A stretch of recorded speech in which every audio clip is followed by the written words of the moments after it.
Hello guys, welcome sa ating bagong video. Last time, pinadalan tayo ng 70 ng kanilang 4K Omni na dashcam. Ito yung kanilang latest high-end release na dashcam. At to be honest, nung nakaraan, hindi natin na-review talaga yung full potential niya kasi may kulang pa sa dashcam na to. Ano yun?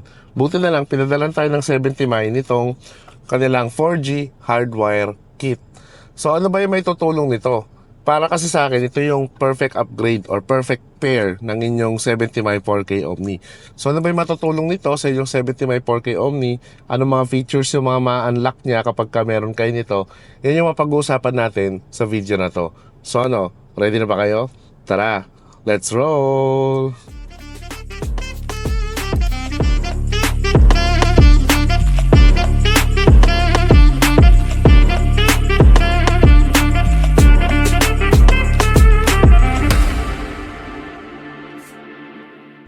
Okay, so before anything else, unbox muna natin ano bang laman nitong 4G hardwire kit na to from 70 So, isa sa mga gusto ko talaga sa packaging ng 70 guys. Ang ganda kasi kung titignan nyo, yan, may pagka rose gold yung kanyang sulat, font, sa mga parts ng kanyang box. So, unbox natin siya guys. Padali lang naman, bubuksan nyo lang siya sa gilid at bubungad na sa inyo yung dalawang wire. Pakita ko muna sa inyo iba pang laman. So ito yung laman niya, yung kanyang documentation na may mga SIM ejector pin. So yun lang ang iba pa. Tapos ito yung kanyang hardwire Type-C na kit na ikakabit ninyo dito sa hardwire kit. So ito siya. Ito yung pinaka-hardwire kit. Built-in na siya yung kanyang 4G module dun sa hardwire kit. Hindi kagaya ng DD-Pi na pwede mo siyang separately na mabili. Ito, magkasama na siya basta 4G hardwire kit.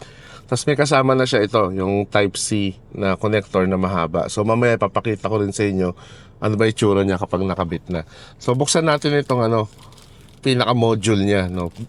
Unlike sa DD-Pi guys, DD-Pi kasi is rectangular. Pero itong sa 70 ay bilog. Circular yung design niya. So parehas naman sila, they both look good. Pero parang mas aesthetic yung bilog. Pero let's see, tingnan natin mamaya. So ito lang naman yung content ng 4G hardwire kit niya guys. So ngayon proceed na tayo sa install, then sasabihin ko sa inyo ano ba yung mga features nito. A few moments later. So hello guys, after couple of days napa-install na natin itong 4G hardwire kit ng 70 Take note lang kapag hindi kayo marunong mag-install nito, mag-seek kayo ng professional help kasi may wiring na mga gagalawin dito.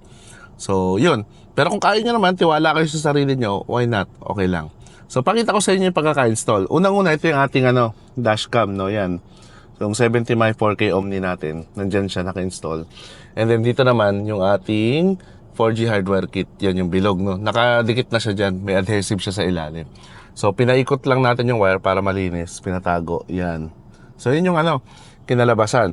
So, ngayon, ipapakita ko sa inyo, paano ba siya i-set up sa app natin, So, ito yung app nyo guys, pwede ka muna mag-connect sa kanya para ma-make sure mo na may magandang connection. So, yan, nakakonect na tayo dun sa dashcam. So, ang gagawin natin, meron button dito na add 4G. Click natin. Add 4G. Then may mga steps, Make sure nyo na nakalagay yung SIM card ninyo. At nakakonect yung module sa dashcam. At yan. So try natin. So nagra-run siya ng mga ng mga testing para make sure na okay. So ito. Yun lang. Nakakonect na siya. So after nyan, makikita nyo na ngayon yung mga menu na pwede nyo gawin. So ngayon, meron siyang green na indicator dyan para ma-make sure na online siya. So mamaya ipapakita ko sa inyo yung mga features niya. Pero for the meantime, pag-usapan muna natin ano ba yung mga kayang gawin nitong 4G hardwire kit sa inyong 70 So ngayon guys, na-install na natin siya, napakita ko na sa inyo yung kung paano siya i-set up through the app, yung 4G hardwire kit natin. Pag-usapan muna natin ano ba yung mga features na na-unlock because of 4G hardwire kit na meron tayo ngayon.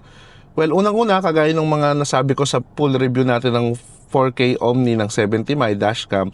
So alam natin meron tong 4K Ultra HD, no, kasi meron tong Sony Starvis 2 na sensor, which is very good talaga. Meron din tong AI motion tracking at AI collision detection system. And because of that, tinake ng 4G hardware kit yung mga features na yan to the next level. So ano nangyari? Nadagdagan tayo ng 4G hardware kit ng 24-hour parking monitoring. No, nasubukan ko na yan guys, no, kasi kahit nakapark si Blake, anong nangyayari?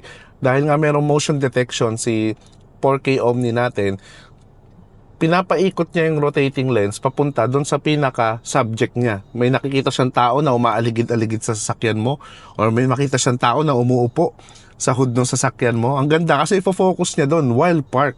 So ire-record niya yung video na yun, yung pangyayari, para makita mo kung ano yung nangyari o ano yung ginawa ng tao na yun sa paligid ng sasakyan mo. At ang maganda sa kanya guys, kapag ka meron pang mga collision na naganap, magsisend siya agad sa'yo ng in-app notification kasi nga meron ka ng 4G connection sa iyong hardwire kit. So instant, makaka-receive ka agad sa phone mo ng connection, no, ng app ng notification para ma-view mo agad yung sa app sa phone mo or mapuntahan mo mismo yung sasakyan mo. Isa pa maganda sa kanya, na-enable yung GPS. No, because of that. So, para ka na rin may instant GPS location sa sasakyan mo, nahanap mo agad yung location niya dahil doon sa 4G hardwire kit mo. At ang maganda pa sa kanya guys, dahil nga meron kang 4G hardwire kit, na-enable niya rin yung remote preview. Halimbawa, nagpark ka sa isang lugar na medyo alanganin, no, parang di ka sure, gusto mo ma-ensure yung safety ng sasakyan mo, gusto mo ma-view yung location ng sasakyan mo or yung nangyayari sa loob ng sasakyan mo, pwede mong i-view yan through the app. At ang maganda sa kanya, pwede mong kontrolin yung PTZ. Dahil nga at itong 70mm 4K Omni natin ay rotating lens, pwede mong paikutin yung lens through the app para ma-check mo mabuti yung paligid ng sasakyan mo while park. No, hindi siya kagaya ng DD5 Z60 na front and rear lang talaga yung makikita mo doon. Kaya kudos sa 70mm for bringing that feature, no. So, ayun, yung mga magagandang features niya. Meron din pala siyang time-lapse recording guys habang nakapark. So, yun yung isa sa mga napansin ko magagandang features nito.